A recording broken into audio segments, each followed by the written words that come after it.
2024 లేదా 25లో డిగ్రీ లేదా బీటెక్ చదివారా? సాఫ్ట్‌వేర్ జాబ్ కోసం ఎదురు చూస్తున్నారా? అయితే కోడ్ జ్ఞాన్ 100 డేస్ కోర్సులో చేరండి. జాబ్ సాధించండి. నమస్కారం సార్. నమస్తే.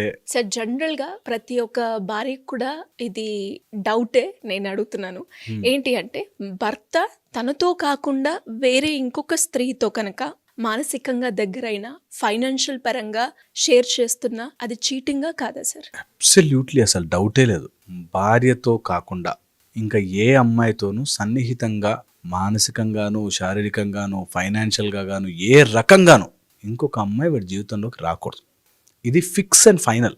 ఓకే, ఇందులో అసలు డౌటే లేదు. మనకేదో వెస్టర్న్ కల్చర్ నుంచి కొన్ని అప్పు తెచ్చుకుని నాకు నచ్చితే ఉంటాను, ఫ్రెండ్షిప్, మేము ఫ్రెండ్సే కానీ అలా కాదు, ఇవన్నీ నాన్ సెన్స్ అండి. అలా ఉండదు. ధర్మపత్ని ఒకసారి భార్య అయిపోయాక నువ్వు ఏది చేసినా సరే, ఇంకా మానసిక భార్యలు లేరు. ఓకే, ఓన్లీ ఒక్కటే, మనకి ఎప్పుడూ ఒకటే భార్య. వెరీ ఇంపార్టెంట్ ఇది. అండ్ ఎవరెవరితోనూ కంపేర్ చేస్తారు. వాళ్ళకి లేరా 3 భార్యలు, దేవుళ్ళకి లేరా 2 భార్యలు, టైప్లో నాన్ సెన్స్ అదంతా. దేవుళ్ళతో మనం కంపేర్ చేసుకోకూడదు. Very important.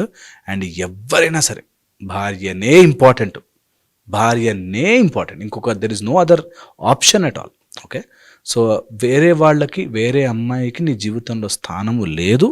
అందరు అలా దూరంగా ఉంటారు అంతే. ఓకే, ఇది వెరీ ఇంపార్టెంట్. అసలు బై బర్త్ ఇది గుర్తుపెట్టుకోవాలి. లేదా అలా లేదు, నేను వేరే అమ్మాయితో దగ్గర అవుతాను, వేరే అమ్మాయి అంటే ఇక డైవర్స్ ఇచ్చేసి దీన్ని తెంపుకొని, నేను చెప్తున్నాను కదా, ఒక అమ్మాయితో బాండ్ అనేది, ఒక పెళ్ళి అనేది ఎన్నో రకాల కార్మిక బంధనాలు. అవి చాలా పెద్ద బంధం. అది ఎప్పుడైతే ఇలాంటి కార్మిక బంధాలు చేసినప్పుడు దోషము చేస్తామో, దట్ విల్ లీడ్ టు ఎనలేని పాపం అన్నమాట.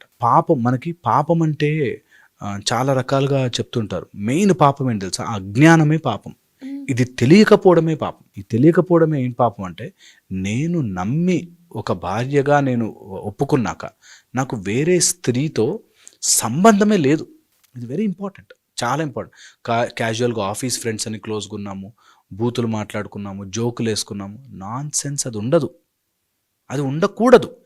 ఎంత త్వరగా అందులోంచి బయటకు వస్తే అంత మంచిది. ఒకవేళ అలాంటిది ఏదైనా అట్రాక్షన్ వస్తుంది అంటే, బాబు వద్దు నాకు అని పరదా వేయడం చాలా ఇంపార్టెంట్. లేనన్ని రోజులు ఏం కాదు, క్యాజువల్ ఫ్రెండే. ఎంత జీవితంలో ఎన్ని నష్టపోతామంటే అన్ని నష్టపోతాం. నా భార్య సరిగ్గా లేదు కాబట్టి నేను ఇట్లా చేశాను, నా భార్య నాతో మంచిగా ఉంటే ఇలా ఎందుకు చేస్తాను, ఏదేమైనా కానీ భార్య చేయకూడదు. తప్పే అది.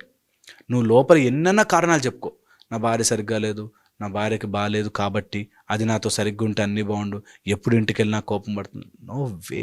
ఏదన్నా కానీ నువ్వు యాజ్ హస్బెండ్ అట్లా ఉండాలి అంతే. నువ్వు కదలకూడదు. నువ్వు గనక తప్పుదారి పట్టి దానికి కారణాలు ఆమె అని చెప్తున్నావు అంటే రాంగ్. ఏదేమైనా కానీ, ఓకే, ఏదేమైనా కానీ తప్పు అంటే తప్పే. ఇందులో వెరీ స్పెసిఫిక్గా కామన్గా వచ్చేవి ఇలాంటి ప్రాబ్లమ్సే. నా భార్య నాతో ఎప్పుడు కోపంగా ఉంటుంది, నా దగ్గరికే రాదు, నన్ను ఎప్పుడు ఇన్సల్ట్ చేస్తుంది, నన్ను ఎప్పుడు అందరి ముందు తిడుతుంటుంది.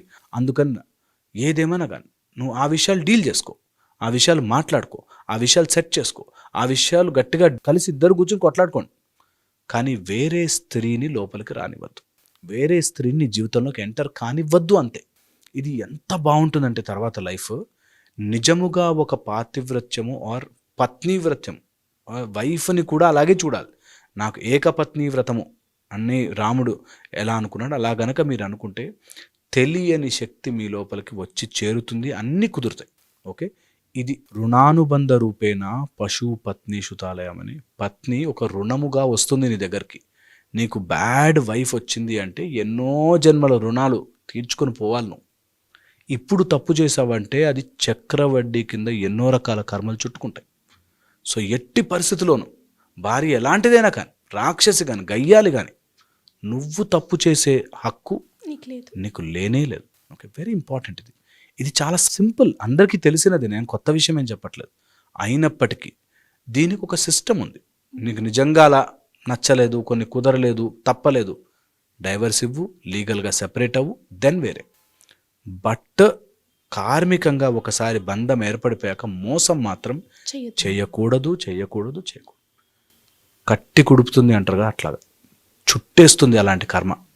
అండ్ అమ్మాయి కళ్ళలో నీళ్లు తెప్పించి చెడుగా బిహేవ్ చేసి తప్పుదారిగా మాట్లాడి నో వే, నో ఛాన్స్. అది ఎప్పటికీ రాకూడదు, ఎవరి జీవితంలో రాకూడదు.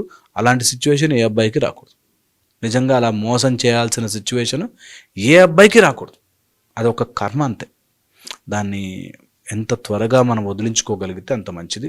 అలా ఎప్పుడు అనిపించినా నా భార్య చాలా మోసం చేస్తుంది, లేకపోతే వేస్ట్గా ఉంది, దాని వేరే అమ్మాయి జోలికి వెళ్ళొద్దు.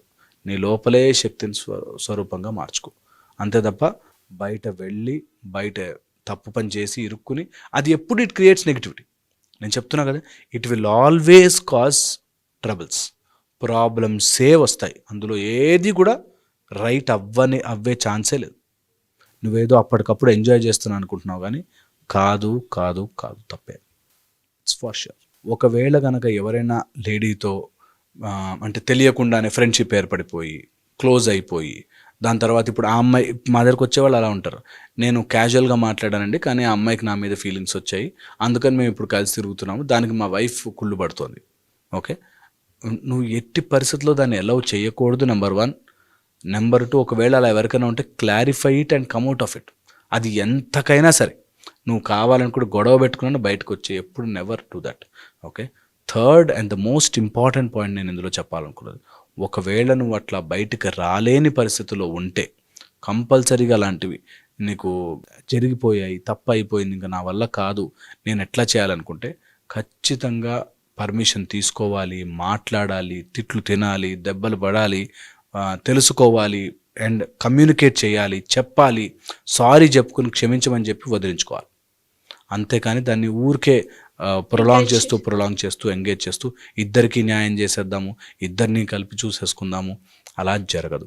దీంతో ఎప్పుడైతే డబ్బు వస్తుందో, ఫైనాన్సెస్ ఎప్పుడైతే ఇన్వాల్వ్ అవుతాయో ఇంకా చెడుగా జరుగుతుంది, ఇంకా చెడుగా మారుతుంది, ఇంకా తప్పుగా మారుతుంది. అందుకని never ever do that. Never వేరే అమ్మాయిని నీ లైఫ్లోకి తీసుకొచ్చి డబ్బు రూపంలోనూ లేకపోతే శారీరక రూపంలోనూ మానసిక రూపంలోనూ అట్రాక్ట్ చేసే పనులు చేయకూడదు. చాలామంది ఏం చేస్తారంటే భార్య ఉంటుంది కానీ వేరే అమ్మాయిని అట్రాక్ట్ చేసే విధంగా మాట్లాడి బిహేవ్ చేస్తారు, which is wrong. Cheap behaviour, అది చీప్.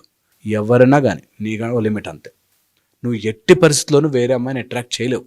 ఒకసారి నీకు మ్యారేజ్ అయిపోయిన తర్వాత నీకంటూ భార్య వచ్చాక వేరే అమ్మాయిని అట్రాక్ట్ చేసే పని నువ్వు చేయకూడదు.